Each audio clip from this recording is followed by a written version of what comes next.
This morning, we are waiting to see Sean Diddy Combs in court. A federal indictment was filed against the music mogul, and it's set to be unsealed soon. Combs was arrested last night in Midtown Manhattan and taken into custody by Homeland Security investigations. A lot of questions still remaining about this. Joining us right now is defense and trial attorney Misty Marris. It's good to see you, Misty. What do you think this could be about, and what charges could he be facing? Absolutely. We won't exactly know until the indictment is unsealed this morning, but there's several indicators that lead me to believe that we're likely to see sex trafficking charges. That's called the Mann Act. That means transporting people over state lines for the purpose of a commercial sex act. Another type of charge we could see is racketeering, or what we call RICO charges. We know that some of the investigations, the raids that were done on Diddy's home related to guns and drugs. We could see charges under RICO relating to distribution of both of those types of items.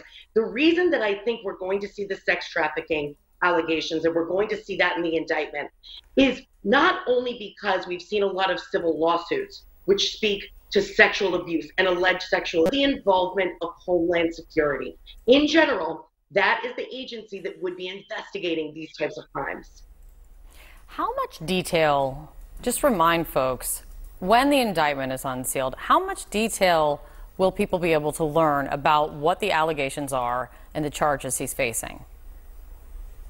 We're likely to hear some factual aversions, meaning there's going to be some allegations which are what the prosecution is going to say are the evidence and the facts. So that's going to tell a story. We're likely to hear the basis for why these charges are actually being brought. So there is some strategy. An indictment doesn't have to set forth every single thing that prosecutors know, but it does have to set forth enough to justify bringing the particular criminal charge.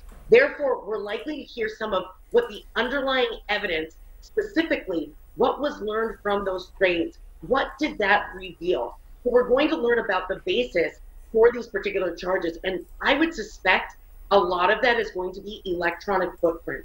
Remember, during these raids, phones were seized, computers were likely seized. So that's going to provide a lot of evidence relating to what these charges are in the underlying case. He was arrested yesterday. His attorney says he is looking forward to clearing his name. First, let's figure out what he is charged with. And we'll follow this all throughout the day. Misty, thank you very much.